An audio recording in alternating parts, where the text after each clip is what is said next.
Why French trains are the fastest. All right, so we have done a lot of train videos here on the channel, and I feel like what I've learned is that Austrians have the best sleeper trains. Correct me if I'm wrong. At least that's what I've been told. What is it? What are the most luxurious trains? Maybe the Swiss? And then the French have the fastest trains. I don't know. I'm still learning. We don't have trains really in America. I mean, we do have some trains, but not many that you can actually take a ride on. So this one is coming from the channel Mustard. I think we've done one of their videos before. Excited to hop into this one, figure out why French trains are so fast and just how fast are they. I know they go a couple hundred miles per hour. I don't know. All right, smash the like button. Let's dive in. In 1981, these are the fastest trains in the world. But French engineers want to see just how fast they can go. Those look crazy. Reaching 380 kilometers an hour, Holy the TGV shit. smashes past a world record that's held for over 25 years.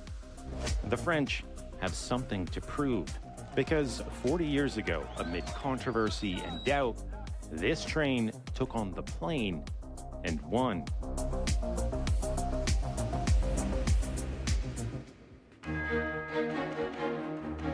Only a few decades earlier, it seemed that trains had reached their limit. In experimental runs, railway engineers had pushed them to incredible speeds.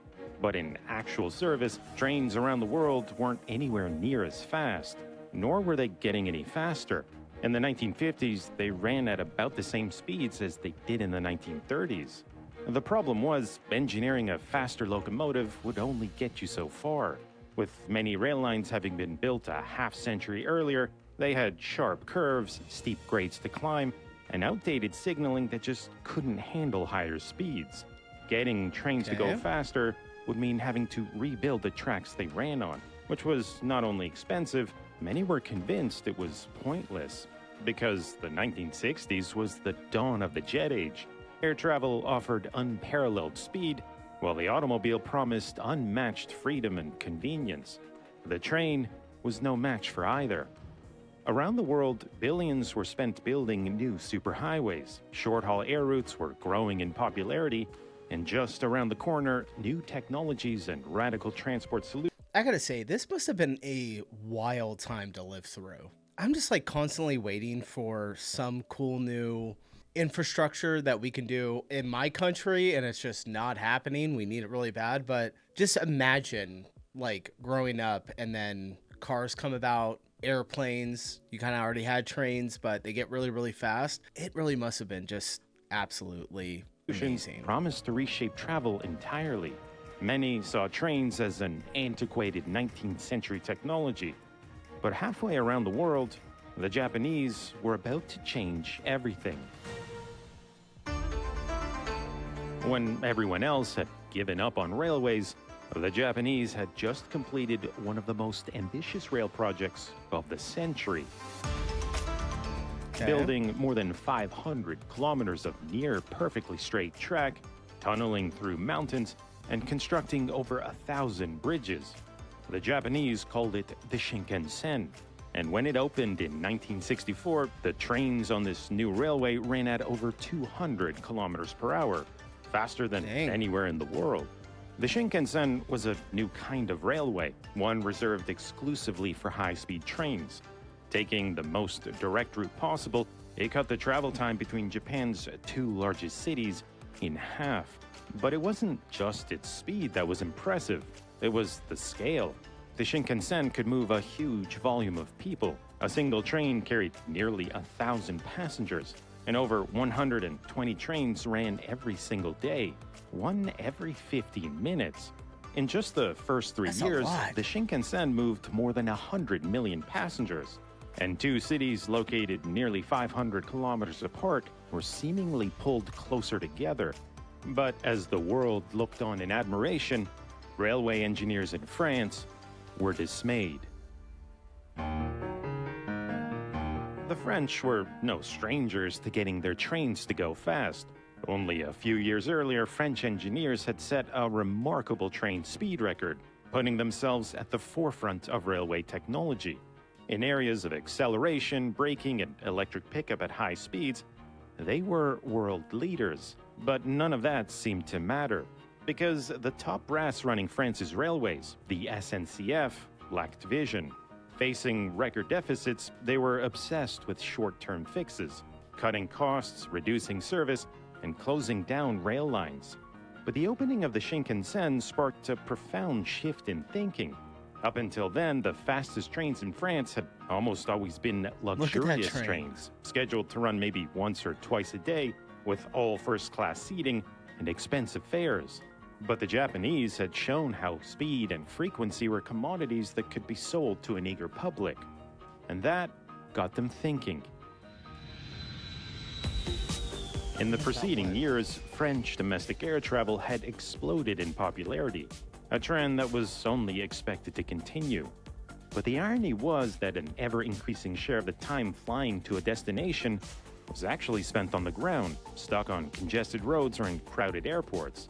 Turns out, going faster... I feel like this is a problem that is still kind of out there today, no? Like, if you do fly on an airplane, you have all these issues with the actual travel in between getting to your destinations and getting on the airplane.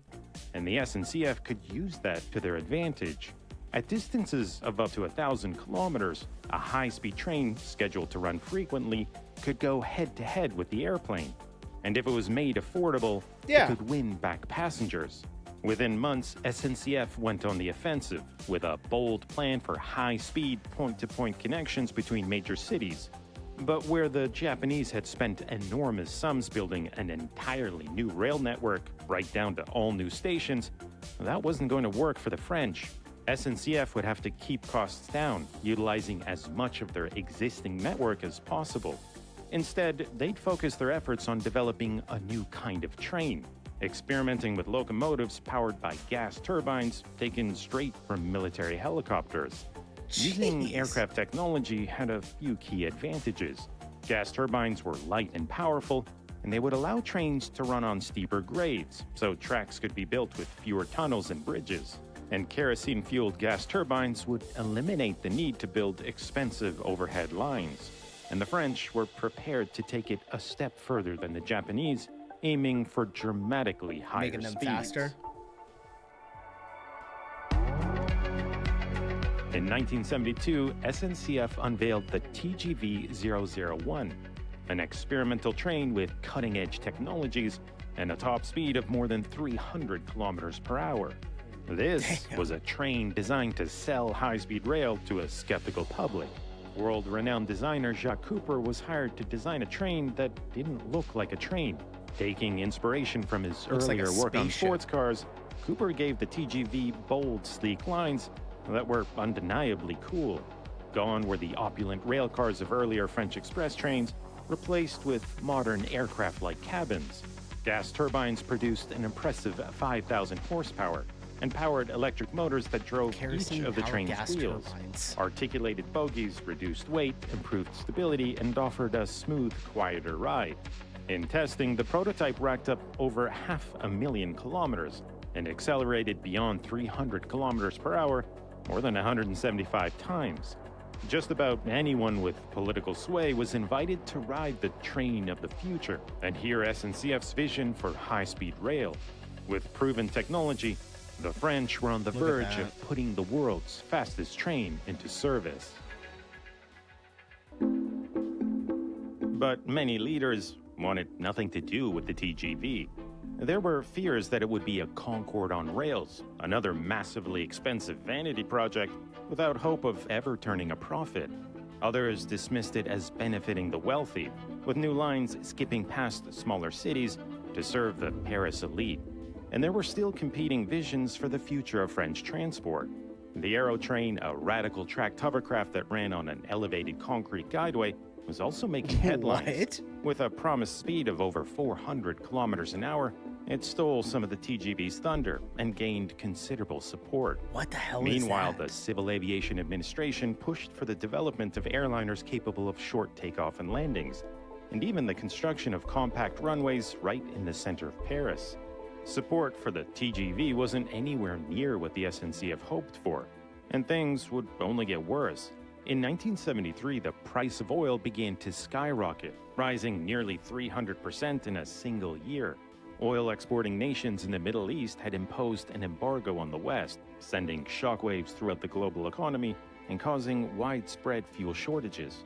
France was among the worst hit, where almost 3/4 of the country's energy needs depended on imported oil.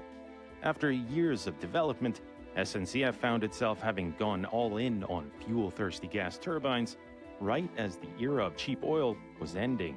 But for the TGV, the energy crisis... I feel like this was a similar story to the hovercrafts, right? I think that like the British hovercrafts that would cross the channel, also really trying to get this new mode of transportation out there for people to use, and then oil prices absolutely spiked and people ended up just going back on the ferries. Slower, but much more affordable. Turned out to be a blessing in disguise. In 1974, the French Prime Minister launched an ambitious plan to meet the country's energy needs with nuclear power, pledging to build over 150 nuclear plants under the slogan, "In France, we do not have oil, but we have ideas." For SNCF, the decision was a game changer. Europe, right? They began working on an electric version of the TGV. Switching from gas turbine to electric traction was a huge undertaking, calling for the development of new I'm not going to lie, this model of this train looks really cool. pantographs, suspension, and braking systems. But French railway engineers, who had a history of pushing electric locomotives to their limits, managed to complete the modifications in just 2 years. And the switch from gas to electric would soon pay off in a big way. Cars, airliners, and aerotrains depended on imported oil, while the TGV could run on French nuclear energy. The optics were powerful, but the energy crisis also forced leaders to prioritize public transport. And by March 1976, the necessary approvals were in place for the construction of a new line connecting France's 2 largest cities. And it would largely be paid for with private capital, not government subsidies. Soon, large swaths of countryside bore witness to a massive construction project, the first major Western European rail line in nearly half a century. That long? With a sleek new look for the 1980s, the TGV was set to debut as the fastest train in the world. But just months before opening in 1981, French railway engineers would do what they did best: find out just how fast they could go. In a highly publicized event, they pushed the TGV well beyond its initial operating speed, all the way up to 380 kilometers per hour, smashing the world record they had set decades earlier. But while the 1955 record had pushed railway technology to its literal breaking point, 380 kilometers per hour was achieved with the very same train that would soon go into service, paving the way for even higher speeds in the future. From its opening in September 1981, the success of the TGV surprised even the SNCF. Only 2 months after opening, it had already carried its millionth passenger. And within a year, France's largest domestic airline saw a 60% decline in passengers between Paris and Lyon. Many of the public's criticisms faded as the price of a ticket wasn't any higher than on a regular train, and an aggressive marketing campaign promoted the TGV's efficiency, time savings, and accessibility.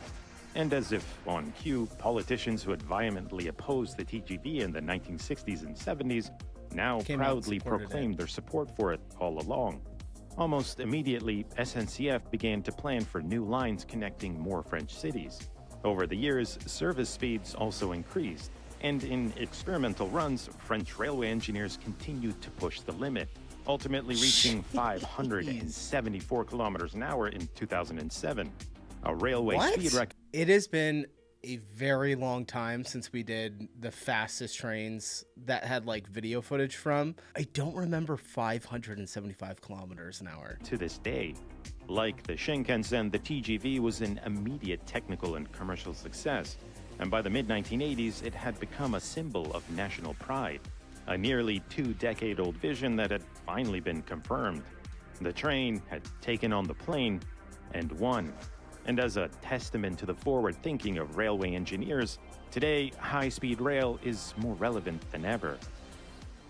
All right, that was really interesting learning the history behind French trains. Are they still the fastest trains in Europe today? I would imagine so. I mean, the title is Why French Trains Are the Fastest. So yeah, all right, thanks for the recommendation, you guys. Really appreciate it, and I will see you in the next video. Peace.